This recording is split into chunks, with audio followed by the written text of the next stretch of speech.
గామి చిత్రంలో నెక్స్ట్ ఏం జరుగుతుందనే క్యూరియాసిటీ ఉంది అని అంటున్న డైరెక్టర్ విద్యాధర్ కాగిత.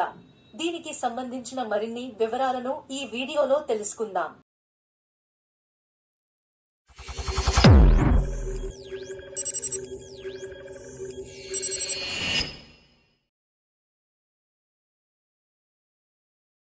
మాస్కా దాస్ విశ్వక్ సేన్ హీరోగా విద్యాధర్ కాగిత దర్శకత్వంలో వస్తున్న ప్రతిష్టాత్మక ప్రాజెక్ట్ గామి. కార్తీక్ కుల్ట్ క్రియేషన్స్ పై కార్తీక్ శబరీష్ నిర్మించిన ఈ చిత్రంలో చాందినీ చౌదరి కథానాయిక. ఈ సినిమాకు క్రౌడ్ ఫండ్ చేశారు. వి సెల్యులాయిడ్ ప్రెజెంట్ చేస్తోంది. ఇప్పటికే విడుదలైన ఈ చిత్రం ప్రమోషనల్ కంటెంట్ ట్రెమెండస్ రెస్పాన్స్ తో హ్యూజ్ బజ్ ని క్రియేట్ చేసింది. ఇక ఈ చిత్రం మార్చి 8న ప్రేక్షకుల ముందుకు రానుంది. ఈ నేపథ్యంలో దర్శకుడు విద్యాధర్ కాగిత విలేకరుల సమావేశంలో గామి విశేషాలని పంచుకున్నారు. గామి ప్రాజెక్ట్ ఎలా స్టార్ట్ అయ్యింది, విశ్వక్ ఎలా వచ్చారు అన్న ప్రశ్నకు బదులిస్తూ, నిజంగా జరిగిన ఓ సంఘటన నాకు చాలా ఎక్సైట్ చేసింది. ఆ ఐడియాని రాసిపెట్టుకున్నాను. దీంతో పాటు హిమాలయాల పర్వతాలు, మంచు, అక్కడ ప్రయాణం అంటే నాకు చాలా ఇష్టం. అలాగే విఠలాచార్య లాంటి సాహస కథలు ఇష్టం. ఇవన్నీ కలిసి ఒక ఆలోచనగా మారాయి. మనకి దొరికిన బడ్జెట్లో తీసేద్దామనే ఆలోచనతో మొదలుపెట్టాం. క్రౌడ్ ఫండ్ కోసం ఒక పిచ్ వీడియో చేశాం. దాని ద్వారా వచ్చిన డబ్బులతో సినిమాని స్టార్ట్ చేశాం. తర్వాత డబ్బులు అవసరమైతే నిర్మాత బయట నుంచి తీసుకొచ్చారు. తర్వాత ఒక గ్లింప్స్ చూసి యువి క్రియేషన్స్ వారు రావడం జరిగింది. నటుల కోసం చూస్తున్నప్పుడు విశ్వక్ ని అనుకున్నాం. అప్పటికి తన సినిమాలు ఏవీ రాలేదు. రెగ్యులర్ గా ఒక ఆడిషన్స్ లా చేశాం. చాలా ఓపెన్ మైండ్ తో తను ఈ ప్రాజెక్ట్ ని ఎంపిక చేసుకున్నారు. నిజంగా ఆయన ధైర్యాన్ని మెచ్చుకోవాలి. చాలా పెద్దగా ఆలోచించారు. గామికి 5 ఏళ్లు పట్టింది కదా. ఇన్నేళ్ల ప్రయాణంలో ఏం నేర్చుకున్నారు అన్న ప్రశ్నకు బదులిస్తూ, మాకు ఒకటి కావాలి. దానికోసం ఎంతవరకైనా చేసుకుంటూ వెళ్ళాం. అవతార్ ని కూడా 10 ఏళ్లు తీస్తారు. దాన్ని డీలే అని చెప్పం కదా. అది చేయాలంటే ఒక సమయం పడుతుంది. కొత్తగా చేస్తున్నామని భావించాం. కాబట్టి సమయం పట్టిందనే భావన రాలేదు. ఆడియన్స్ కి కొత్త అనుభూతిని ఇవ్వడానికి విజువల్, మ్యూజిక్, టెక్నికల్ పరంగా కొత్తగా ప్రయత్నించామని భావిస్తున్నాం. ట్రైలర్ లో చాలా పాత్రలు కనిపించాయి.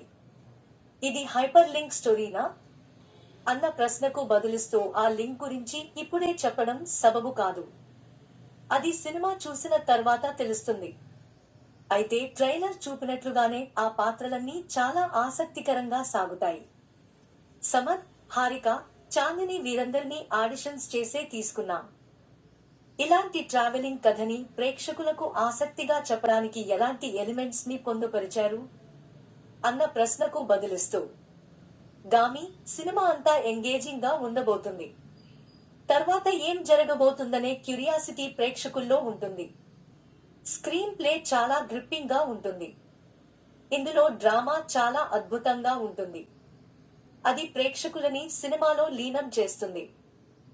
గామి టైటిల్ గురించి అన్న ప్రశ్నకు బదులిస్తూ, గామి అంటే సీకర్, గమ్యాన్ని చేరేవాడు.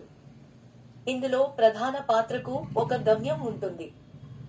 దాన్ని ఎలా చేరాడనేది చాలా ఆసక్తికరంగా ఉంటుంది. శంకర్ పాత్రకు ఏదైనా స్ఫూర్తి ఉందా అన్న ప్రశ్నకు బదులిస్తూ, కొన్ని నిజ జీవిత సంఘటనల ఆధారంగా కల్పించిన పాత్ర అది. Fictional character. గామిలో మీకు సవాల్గా అనిపించింది అన్న ప్రశ్నకు బదులిస్తూ, మనం అనుకున్న ఎమోషన్స్ ని పెర్ఫార్మెన్స్ ల ద్వారా సరిగా వ్యక్తం చేయించడం ఒక సవాల్. టెక్నికల్ గా ఎడిటింగ్ కూడా బిగ్గెస్ట్ సవాల్.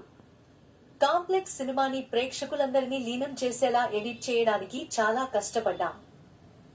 యువి వారు ప్రాజెక్ట్ లోకి వచ్చిన తర్వాత ఎలాంటి సపోర్ట్ వచ్చింది అన్న ప్రశ్నకు బదులిస్తూ, ఫైనాన్షియల్ ఫ్రీడమ్ వచ్చింది. అన్ని వనరులు పెరిగాయి. మాకు కావాల్సిన సమయం ఇచ్చారు. మేము ఏదో కొత్తగా చేస్తున్నామని వారు నమ్మారు. చాలా బిగ్గర్ స్కేల్లో పోస్ట్ ప్రొడక్షన్స్ చేసుకునే అవకాశం ఇచ్చారు. మీరు షార్ట్ ఫిల్మ్ నేపథ్యం నుంచి వచ్చారు కదా, సినిమాకి దానికి ఎలాంటి తేడా గమనించారు అన్న ప్రశ్నకు బదులిస్తూ, నా వరకు రెండింటినీ ఒకేలా చూస్తాను. ఏదైనా అదే అంకిత భావంతో పని చేస్తాను. శంకర్ మహదేవన్ పాట గురించి అన్న ప్రశ్నకు బదులిస్తూ, శంకర్ మహదేవన్ గారు మా సినిమాలో పాట పాడటం ఒక గౌరవంగా భావిస్తాను. ఇందులో చాలా రిస్క్ సీన్లు చేశామని హీరోయిన్లు చెప్పారు అన్న ప్రశ్నకు బదులిస్తూ, నేను వాళ్లతో పాటే ఉన్నాను. చేసిన ప్రతి రిస్క్ ని ముందు నేను లేదా మా సహాయ దర్శకుడు చేసి చూపించడం జరిగింది. అందరం రిస్క్ అంచునే ప్రయాణం చేశాం.